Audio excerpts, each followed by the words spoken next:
RK తన వీకెండ్లో మాజీ మంత్రి జగదీష్ రెడ్డి గారికి వార్నింగ్ ఇవ్వడం అయితే జరిగింది. అసలు ఇంతకీ ఏమని వార్నింగ్ ఇచ్చారు, ఎలా ఇచ్చారనే విషయాలు అయితే తెలుసుకుందాం. దీని గురించి అయితే మాట్లాడేందుకు ప్రస్తుతం మనతో పాటు సీనియర్ జర్నలిస్ట్ సిఎస్ రావు గారు ఉన్నారు. నమస్తే అండి. నమస్తే సార్. ఆర్కే గారు తన వీకెండ్లో మాజీ మంత్రి జగదీష్ రెడ్డి గారికి అసలు ఏమని వార్నింగ్ ఇచ్చారు, ఎలా ఇచ్చారు? ఆర్కే గారు వీకెండ్ అంటే కొంచెం ప్రతి సెంటెన్సు చాలా కీన్ అబ్జర్వ్ చేసి చదివితే కనుక దాంట్లో ఉన్నటువంటి ఆంతర్యం ఏంటి, పరమార్థం ఏంటి అనేది అర్థమవుతుంది.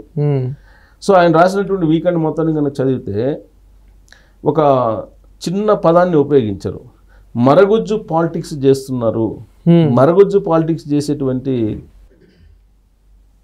ఎవరు జగదీష్ రెడ్డి గారు కూడా తనకే చెప్తాడా అనే యాంగిల్లో ఆయన రాశారు. కేసీఆర్ గారి గురించి, కల్వకుంట్ల ఫ్యామిలీ గురించి నాకు చెప్తావా జగదీష్ రెడ్డి గారు? మా లాంటి మీడియా సంస్థలకు చెప్తారా మీరు? ప్రత్యేకించి నాలాంటి వాళ్ళకి చెప్తారా అని చెప్పి ఆయన ప్రశ్నించారు తన వీకెండ్ ద్వారా. ఎందుకు ప్రశ్నించారు? మరగుజ్జు పాలిటిక్స్ అన్నాడు. జగదీష్ రెడ్డి గారి గురించి మరగుజ్జు పాలిటిక్స్ నా దగ్గర చేయి మాకు అని చెప్పి ఆర్కే తన వీకెండ్లో ఉపయోగించినటువంటి పదం. అంటే ఒక భాషలో చెప్పాలంటే నువ్వు నాకు చెప్పేవాడు, నువ్వెంత అని అన్నట్టుగా ఆ సెన్స్లో వచ్చేటట్టు ఆయన రాశారు. ఎందుకు జగదీష్ రెడ్డి గారిని ఆయన టార్గెట్ చేసి రాశారు అని అంటే, ఈ మధ్యకాలంలో మీడియా ముందుకు వచ్చి ఆయన మాట్లాడినటువంటి మాటలు కనుక వింటే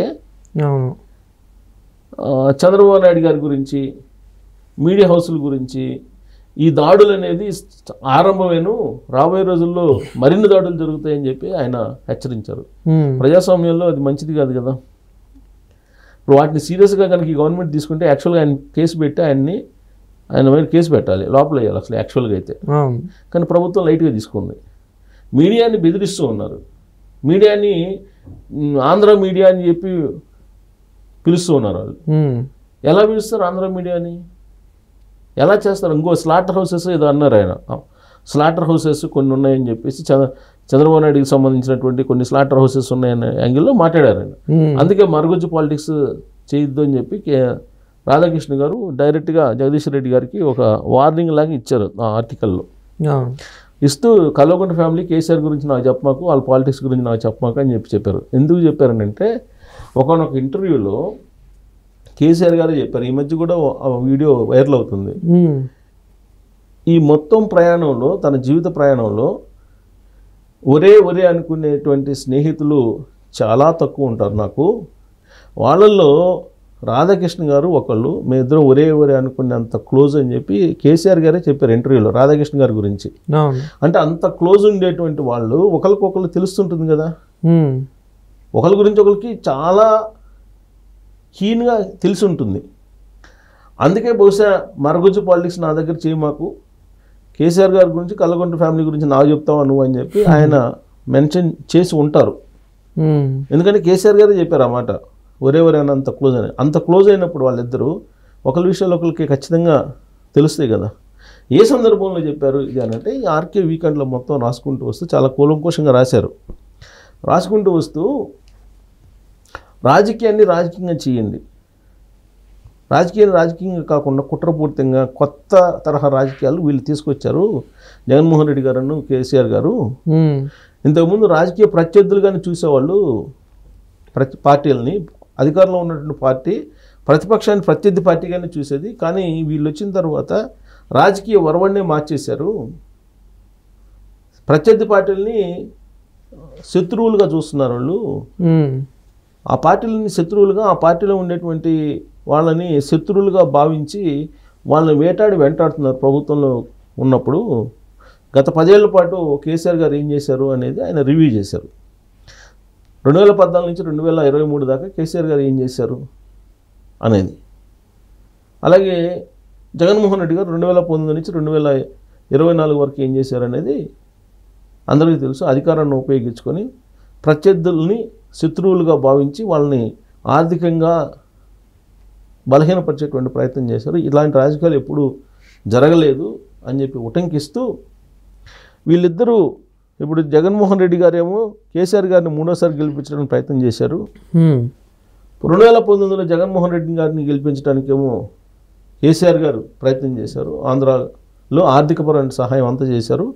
ప్లస్ చంద్రబాబు నాయుడు గారికి హైదరాబాద్ నుంచి ఆర్థికపరమైనటువంటి సహాయం వెళ్లకుండా అడ్డుకట్ట వేశారు కేసీఆర్ గారు. సో ఇన్ని రకాలుగా చేసి రాజకీయంగా శత్రువుల్లాగా భావించి చంద్రబాబు నాయుడు గారిని తెలుగుదేశం పార్టీని తుదముట్టించడానికి ప్రయత్నం చేశారు. అసలు తెలంగాణలో తెలుగుదేశం పార్టీని లేకుండా చేయాలని చెప్పి చూశారు. సో ఇలాంటి దుర్మార్గమైనటువంటి పాలిటిక్స్ కేసీఆర్ గారు చేస్తుంటారు. దొరపెత్తనం అనేది ఇంకా పోలేదు వాళ్ళకి. ఆ దొరపెత్తనం పోలేదని చెప్పడానికి నిదర్శనం ఏంటంటే కేటీఆర్ గారు ఈ మధ్యకాలంలో వాడుతున్నటువంటి భాష ఏదైతే ఉందో దాన్ని ఆయన ప్రస్తావించారు. దాంట్లో వీకెండ్లో ఆయన రాసినటువంటి వీకెండ్లో కేటీఆర్ గారు ఈ మధ్యకాలంలో ముఖ్యమంత్రి రేవంత్ రెడ్డి గారి గురించి మాట్లాడినటువంటి మాటలు ఏదైతే ఉన్నాయో వాటిని ఉటంకించారు. ఉటంకించి మీరు దొరపెత్తనాన్ని వేడండి, దొరపెత్తనాన్ని వీడి ప్రజల్లోకి వెళ్ళాలి, ప్రజల్లోకి వెళ్ళి ప్రజా సమస్యలు తెలుసుకుని వాటిని పరిష్కరించే దిశగా వెళ్ళాలి తప్పితే మీరు ఇంకా కూడా అధికారం పోయినప్పటికి కూడా దొరపెత్తనం చేసి ప్రత్యర్థి పార్టీలను భయపించాలనో ప్రజలను మభ్యపెట్టాలను అనుకుంటే అయిపోయింది ఆ కాలం. మీరు అసలు టీఆర్ఎస్ పార్టీని బీఆర్ఎస్ పార్టీకి ఎందుకు మార్చారు? సో బీఆర్ఎస్ పార్టీని జాతీయ స్థాయిలో తీసుకెళ్లాలని కదా. అంటే తెలంగాణ వాదాన్ని వదిలిపెట్టారు కదా మీరు. ఇంకా మీకేం సంబంధం? ఇక్కడ ప్రజలు చాచి కొట్టారు కాబట్టి మళ్ళీ మీరు తెలంగాణ వాదాన్ని వినిపిస్తున్నారు. మీరు ఫక్తు రాజకీయ పార్టీ అన్నారు కదా. ఫక్తు రాజకీయ పార్టీ అన్నప్పుడు ఇంకా నీకు ఉద్యమం ఎక్కడ ఉంటుంది? దాంట్లో తెలంగాణ వాదం ఎక్కడ ఉంటుంది? ఎంతసేపు తెలంగాణ వాదాన్ని దాన్ని రంగరిస్తూ ఇంకా ఏదో దాని నుంచి లబ్ధి పొందాలి అనుకోవటం అనేది కరెక్ట్ కాదు. ఇప్పుడు నీ మీద ఉన్నటువంటి కేసులు ఏవైతే ఉన్నాయో, ఫోన్ కేసులు కానీ లేదంటే ఈరేస్ కేసులు కానీ కేటీఆర్ గారి మీద ఆయన మీద, ఇవన్నీ ముందు అవి ఫేస్ చేయండి మీరు అని చెప్తూ అసలు ఈ ఫోన్ ట్యాపింగ్ కేసు గురించి కూడా ఆయన ప్రస్తావించారు.